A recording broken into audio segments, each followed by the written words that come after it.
Baik, bismillahirrahmanirrahim. Assalamualaikum warahmatullahi wabarakatuh.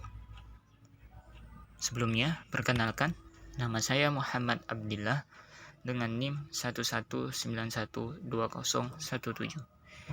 Nah, pada hari ini saya akan menjelaskan tentang pembuktian dalam hukum acara perdata agama. Nah, baik, langsung saja. Yang pertama, terlebih dahulu saya bahas adalah pengertian pembuktian. Apa itu pengertian pembuktian?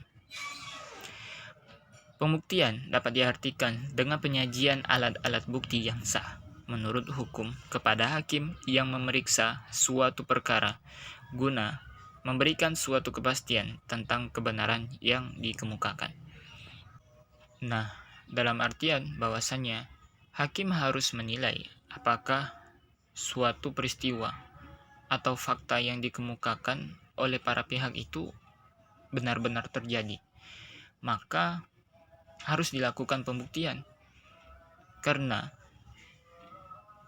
meyakinkan hakim tentang kebenaran dalil-dalil yang dikemukakan dalam suatu persengketaan.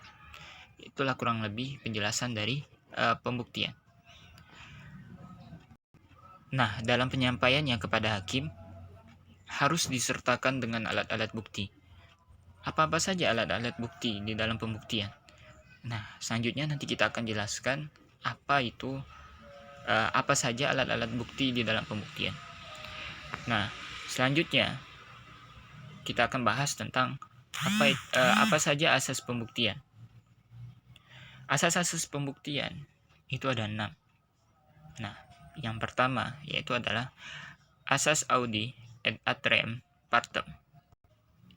Nah, asas audi et atrem partem ini biasa dikenal dengan istilah asas kesamaan kedua pihak yang berperkara di muka pengadilan. Nah, hal ini berarti bahwa hakim tidak boleh memberi putusan dengan tidak memberi kesempatan untuk mendengar kedua belah pihak.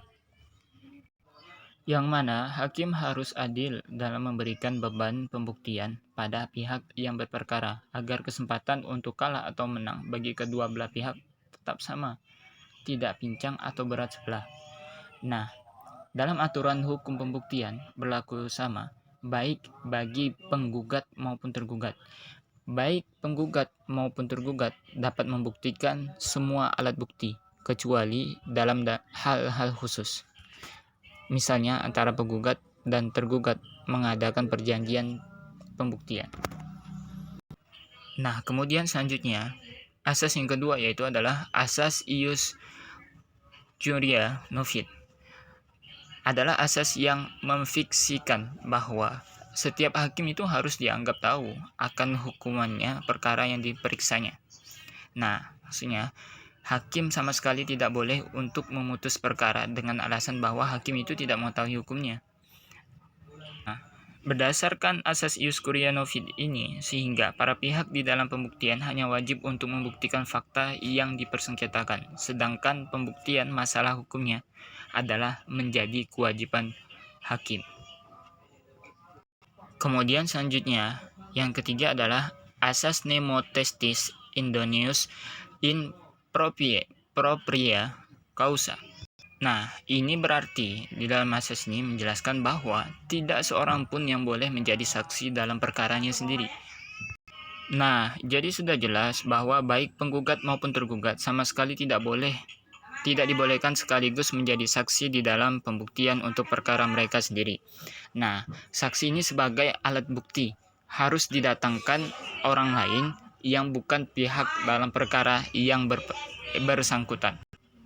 Nah, selanjutnya asas yang keempat yaitu asas ultra petita. Ini adalah asas yang membatasi hakim sehingga hakim hanya boleh mengabulkan sesuai yang dituntut. Dalam hukum pembuktian ini membatasi hakim perkara untuk hanya terkait pada alat bukti yang sah. Nah, berbeda dengan hukum acara pidana di mana hakim harus yakin benar akan kebenaran alat bukti. Selanjutnya, asas yang kelima asas de gustibus non est disputandum. Ini sebenarnya merupakan yang dapat diartikan bahwasanya asas ini mengenai selera tidak dapat dipersengketakan. Asas ini dalam hukum pembuktian merupakan hak mutlak pihak tergugat. Dalam asas ini, hukum pembuktian perdata memberikan kepada tergugat kebenaran dalam hal pengakuan sepanjang tidak bertentangan dengan asas lainnya. Nah, selanjutnya asas yang keenam, yaitu asas nemo plus juris transpere potens quam ipse habet. Asas ini menentukan bahwa tidak ada orang yang dapat mengalihkan banyak hak daripada yang ia miliki. Nah, itulah keenam asas di dalam asas pembuktian. Selanjutnya, kita akan membahas tentang alat bukti. Apa saja alat-alat bukti yang dijadikan suatu keterangan di dalam suatu pengadilan, yang dapat dijadikan suatu keterangan. Nah, yang pertama itu ada alat bukti tertulis atau alat bukti surat. Nah, alat bukti tertulis ini diatur dalam pasal 138, kemudian pasal 165, kemudian pasal 167 HIR atau pasal 154, kemudian pasal 285, kemudian pasal 305 RBG. Menurut bentuknya, alat bukti tertulis itu diklasifikasikan dua jenis, yaitu surat akta dan surat bukan akta.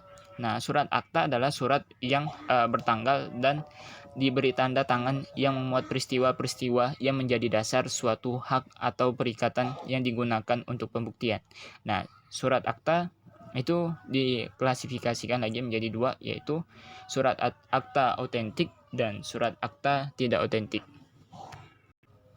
Nah, kemudian selanjutnya ada alat bukti kesaksian. Nah, ini adalah alat bukti kesaksian, yaitu menghadirkan saksi di dalam sidang. Nah, ini diatur di dalam 175 RBG atau 147 HIR. Keterangan saksi tanpa sumpah bukanlah merupakan bukti yang sah. Nah, nanti saksi itu akan disumpah. Kemudian yang ketiga, itu ada alat bukti persangkaan.